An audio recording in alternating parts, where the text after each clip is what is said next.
I mean, Yeah, talk close of to that. Kisumu, man. Talk of Kisumu. I think Kisumu is sort of I've been looking at some of the images. It seems like Anyang' Nyong'o has transformed that city.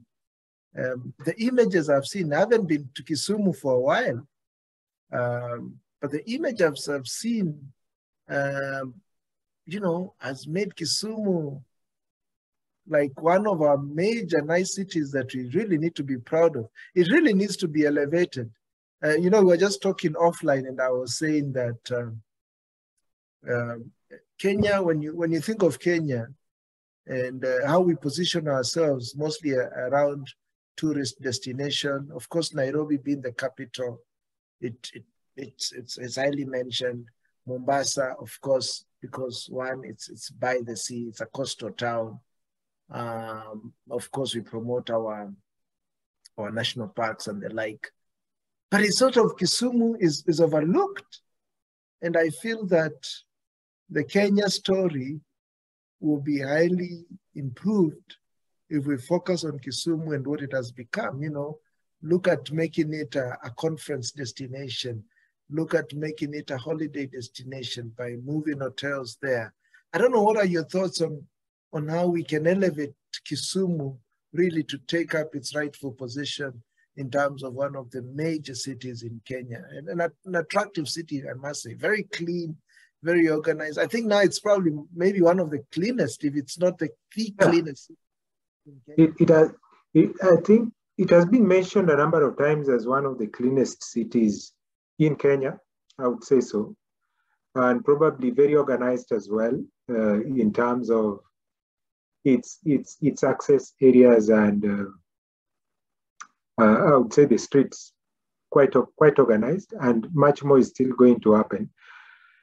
First of all, I would wish to give credit to the new constitution that allowed creation of the county governments, which made it a very big thing, and recognition of Kisumu as a city.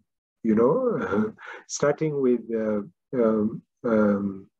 the president of Uganda recognizing it as a city, which made an impact, and giving it that city status has really changed a number of things. Yes, as you said, from what you've seen, the pictures, I've also been in Kisumu a number of times, and trust you me, the place looks good. And there are still things that are being done to make it much better. One of the things that I've heard from the locals talking about the design of the city, and I also made an observation about it. Initially, or as it is at the moment, the city was designed looking away from the water, or kind of designed giving the back to the bay itself. But there are now discussions and interest of changing all that so that the city would be having the water as a point of focus, so that you can be able to see all that. And it is quite an interesting thing. There is one of the hills in Kisumu that I was on or visited in I think it was early this year, around January, after leaving Nairobi. And man, when you get to that particular point of the hills in Kisumu, you overlook the water, you overlook the airport, and then you also see the roads. And it was quite interesting. So Kisumu has very good potential as a tourism destination. We can also see that in terms of the flights that are being realized in Kisumu, connecting between Nairobi and Kisumu. There are a number of flights actually on daily basis. I think I would put by estimate around 4, but there might be more than that.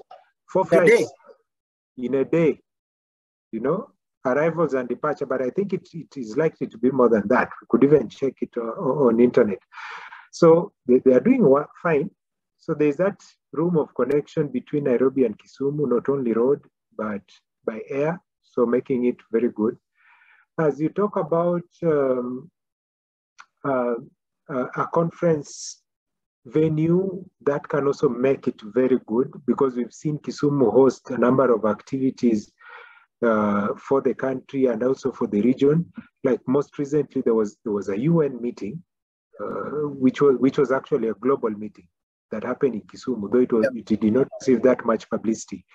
But we I remember seeing that. I remember seeing that. Yeah. Something about, yeah, is it around cities or something?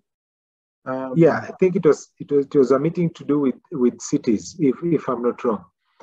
So it is having an attraction. I think we just need to take more advantage of it and talk about it more as a tourist destination. Hotels are coming up, which is quite good.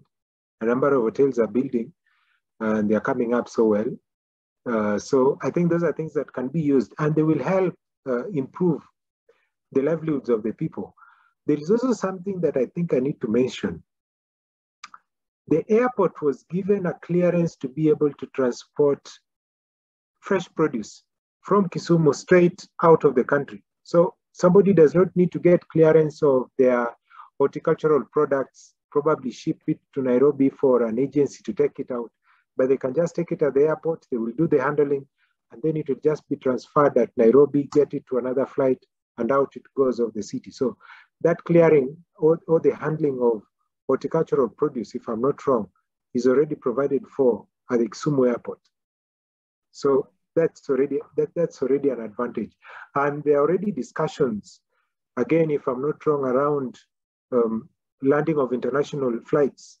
There could be probably need to work on the runway to accommodate international flights, but there is also that discussion. Being an international airport, if we can be able to achieve that, it will not be another big thing. It should be. I mean, I think, when you think of Kenya, there's quite an obsession with Nairobi. We've concentrated so many things in Nairobi. We need to have these other cities also attain their own identity and to be fully fledged cities in and of themselves. Somebody who lives in Kisumu should not feel that he's missing out on anything. And now with the internet, you're literally not missing out on anything.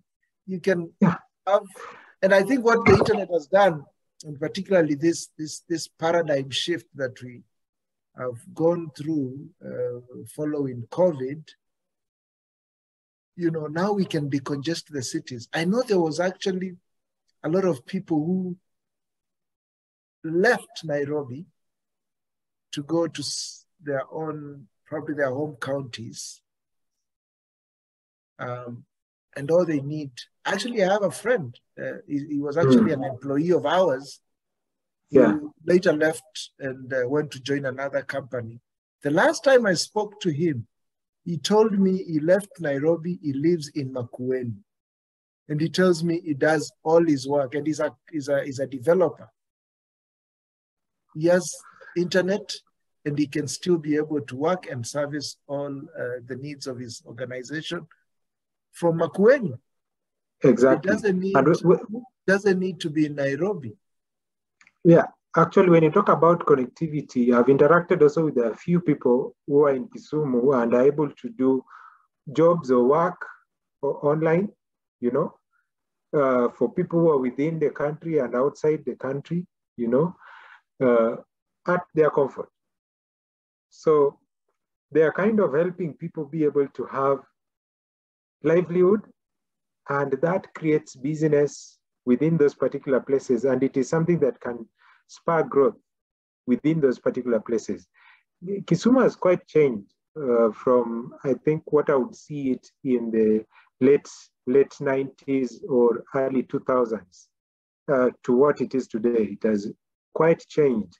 And still, there are some roadworks that I'm seeing going on, and I'm very sure those things will change the city even much more. The services that are coming on board will change the cities much more. And when you talk about decongesting things from Nairobi, connectivity of internet is a good thing. And bringing on board of things like Huduma Center, it makes it even way better to access government services from wherever you are in your county, without having to say that I have to move to the city to get the same services. Yeah, so those are things that I think. I agree. We definitely need to decongest Nairobi. People need to start seeing that. And I tell you, probably you're living, the quality of your life is a lot better being outside these big cities, because I mean the stress, particularly around commute, the stress, particularly around, Nairobi, one of the things that I always talk about is it's just too congested. Sometimes I think we pack some tall buildings and many buildings in a very small area. It hasn't sort of expanded. So quality of life, definitely, you may find is a whole lot better outside of Nairobi, into these other smaller cities. And actually, if you even look at the West, it's the same. People are moving out of some of the big cities. People are moving out of the cities. And actually, moving out of the cities and redesigning their cities, for better life.